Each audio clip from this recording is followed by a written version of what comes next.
there are ideas that are out there. There are ideas that then become inventions. My view on it is an invention is really just something that's new, that didn't exist before, that you or some group of people created anew.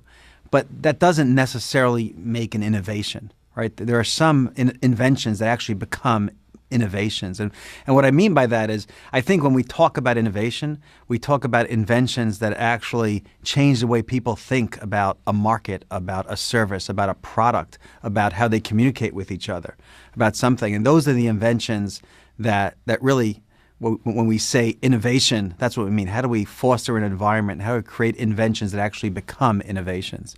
Inventions, you can go in a dungeon or in a cellar and create some new things and come up with lots of different inventions, many of which are great inventions. They're brand new.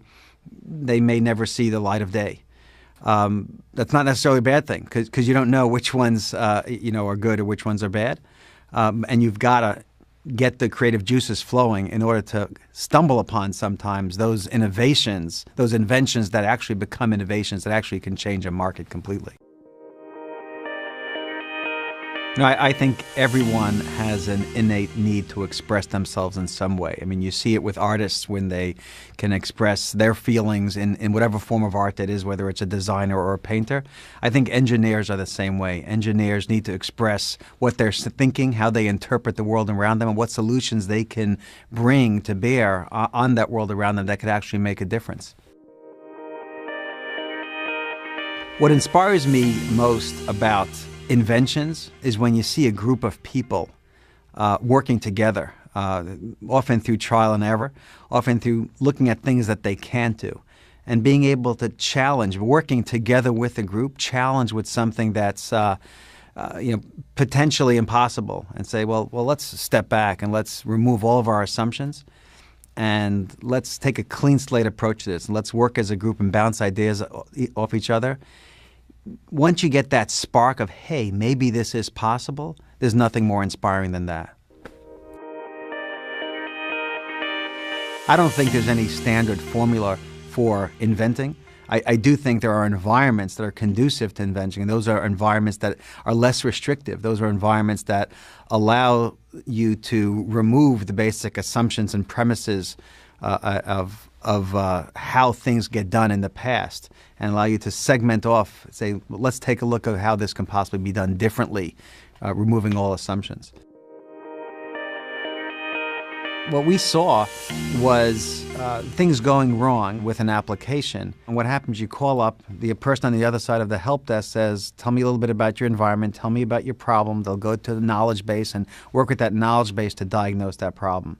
The thought, what if we took the knowledge of that help desk analyst and the knowledge base and embedded it into the application itself?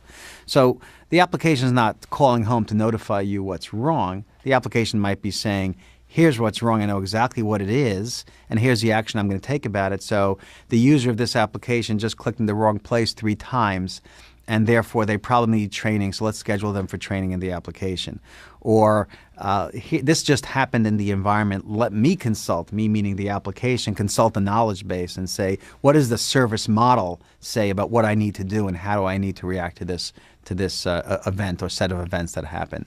And so that's at the core of this is, how do we change the invention is just that. It's an invention. It's embedded support, but this has the potential to be truly innovative because it can really, really change the model of let me call up, open a trouble ticket, track the ticket, close the ticket. That model's been around for 100 years or more. Really, essentially, with lots of new products, hasn't really changed.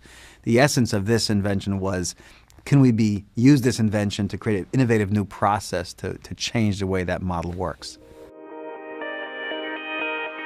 Patents are ideas, and inventions are expressions of our creativity. They're expressions of ourselves. And it's our own, right? It's our own expression. And I think society recognizes that just like I can write my autobiography, which is an expression of my experiences written down in paper, and that's my own and I can sell it and no one can infringe on those rights. I think society also recognizes that inventions are the same way. They're uniquely mine and my thoughts, and putting them down in some documented form, whether it's individually with the group, says this is mine or this is ours. And I think seeing that recognized by society is a great feeling. You need to do one first, and you need to get in there and jump in and see what it's like. I think there's a lot of trepidation about, well, invention is just for kind of theoretical folks. I need to build code. I have a release to get out tomorrow. But that's just a fallacy, I think, an excuse. I think it's a fear to some extent of not wanting to kind of put your ideas on the line and say this is unique in the world. And so a lot of it is fear of rejection. And my advice would be, there's nothing to fear. You do a few of them, you get some, you own some, but there's no better feeling in the world than having that recognized and kind of seeing that invention up on that plaque and registered. It's a great feeling. I think it's the expression of creativity, the ability to create something new where it didn't exist in the past. And I think anyone who invents, and anyone who's really in software, sure, you have to learn the techniques, but you're creating something new every day that didn't exist yesterday. Inventing is not about being smart enough to come up with a better answer to a problem. It's about really rethinking the problem.